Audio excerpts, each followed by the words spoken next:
Well, hi, this is Non-Monogamous Mark. And Badass Cat. And we're just here in the car today, heading home. And I just thought I would just share a couple of thoughts about some things that have made a difference in our life. You know, and one of the things that before I start talking about some things that have made a difference in our life, I want to start out by prefacing and saying that I really do understand where people come from in their life, because our lives are today very different than what they used to be. You know, Kat, before she met me, she was married and had been married for 25 years, and she gained in that marriage a lot of weight, and I gained in my marriage a lot of weight, and we did that by the way that we ate. She then, when I met her, she had lost 40 pounds, and since then she's lost 30 more pounds. So, you know, she's looking pretty good, I'll tell you. But the thing is that one of the things I noticed immediately when I met her is I noticed the small quantity of food that she ate. And I had already kind of knew that part of my difficulty, part of my problem with food was not necessarily what I was eating, but the fact that I overate. And that's something that then for the last 6 years of our relationship, it's been very helpful for me, because I have a partner that she never says anything about how much food I eat or anything like that, but yet I see how much food that she eats, and that's inspiring to me. And so subsequently, I eat a lot less food today. We just got done shopping at Costco, and the person that was in line in front of us, I wasn't paying any attention as to what she bought, but I know at the end, when she finished her shopping, the bill was $350. And I thought, oh my gosh, $350, and I wonder how long that's going to last her.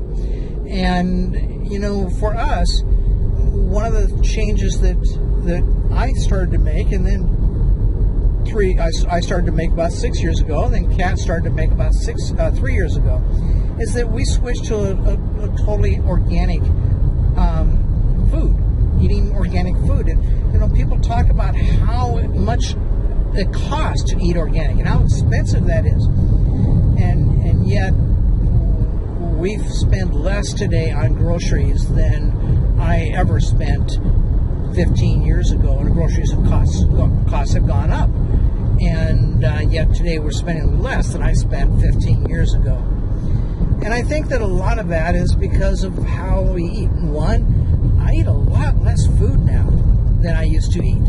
You know, and food costs money. And when you're piling it in and stuffing it into your mouth, and it's just putting on, one, fat, and two, going through you and into the toilet, it's like, why spend all that money on stuff that's either fat or feeding the toilet?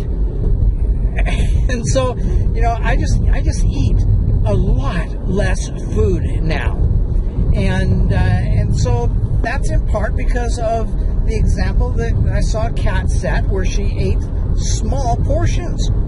I mean, she would eat a fourth of what I used to eat.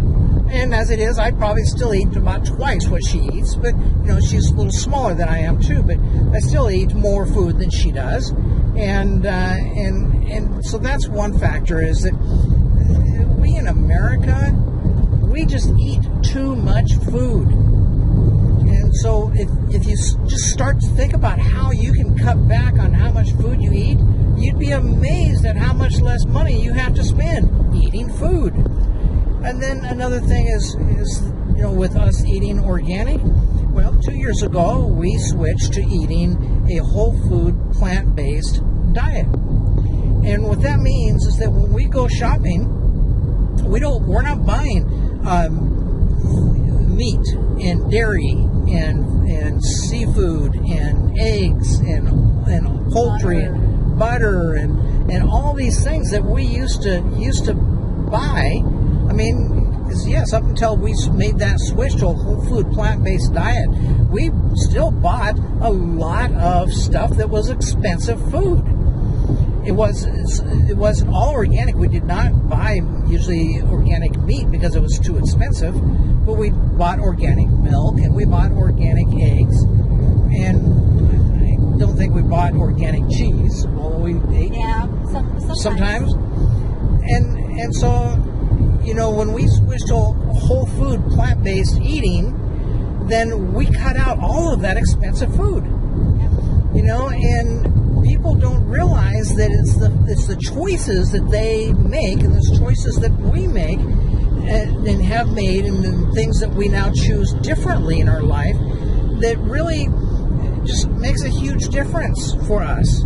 And that is, in the things that we eat, but also just in, like when we just went to Costco and we got gas first, and we then just parked the car out at the gas pump and walked into the store. My gosh, so many people would say, no, we can't do that. Now, we got out of the Costco, and we're about 2 hours away from home right now because we took a little day trip today. And we got a text from one of our housemates. And the person says, hey, I need to take my car over here. Can you, take me over there or pick me up when I drop my car off? And it's like 2 miles away. Of course, they need to do that before we're going to be getting back home. But, 2 miles, we have a way that we have, again, started to make another change in our lives about the use of our motor vehicles. And that is that if weather dependent and daylight dependent. During the night hours, when it's dark out, then we're less likely to take our bicycles out. But if we can walk, or when we first moved here, we'd walk or we'd drive and pick up water at the water store. And I started a couple months ago, I started walking to the water store. Now that means I'm carrying a 3-gallon jug of water. But that's good for me, to carry a little that weight, not on my body, but physically with my muscles. And the water store is probably, I don't know, less than 3/4 of a mile. So I'm going to say less than a mile from where we live, but so many people just wouldn't even dream of walking a mile that distance, and yet that's part of our life. It brings us a simpler life and brings us a healthier life. And it's just a choice then that we've made to live our lives that way. Live our lives in a way that is simpler and live our lives in a way that's healthier. And that is in what we eat and just how we go about our day every day. And like I said, we'll walk or ride our bicycles.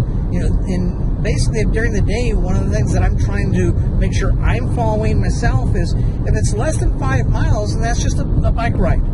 5 miles each way, that's 10 miles round trip.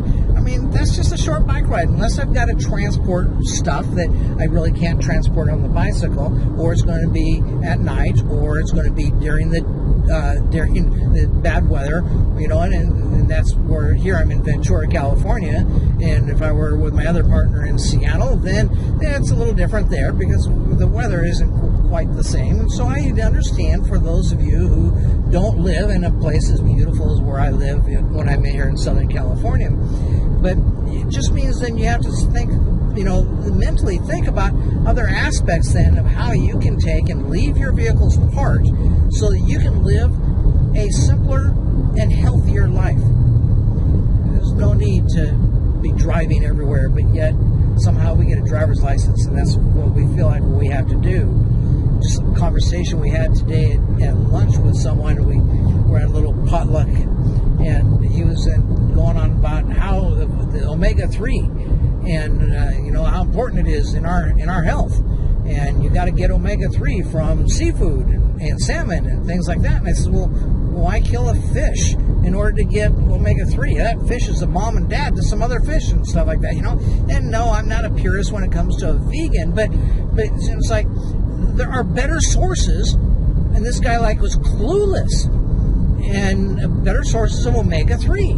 And he said, well, that are plant-based without having to kill an animal. And he says, well, like what? Well, flaxseed, golden flaxseed is an amazing source of omega-3, and it's plant-based, and you also get better fiber from that. And so all around, flaxseed provides a much better source of omega-3 than having to kill a fish. And so we can go on and on just about how,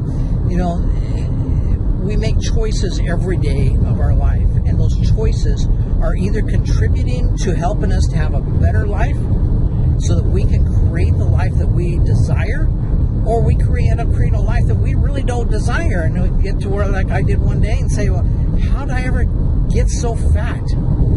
And me too. And how, you just like turn around and you wonder, how did I get here?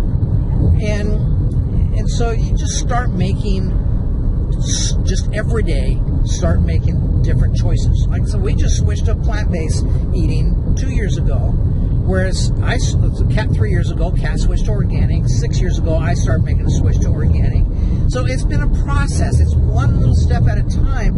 But if you just start putting your mind into the frame where you're going to start making better choices for yourself, so that they're healthier choices for you, and so that they're better choices for our world as well, that after 10 years have gone by, you'd be amazed at the changes that you've made and how they benefit the life that you then have 10 years from now.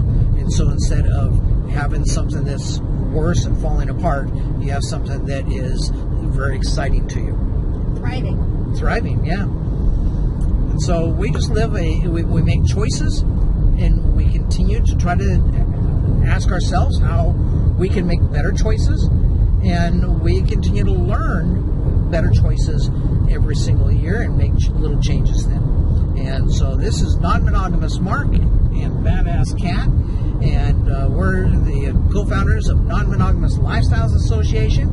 If you want to make better choices in your relationships and in your sex life, then you may want to check out Non-Monogamous Lifestyles Association and some of the things that we have that we teach through our association.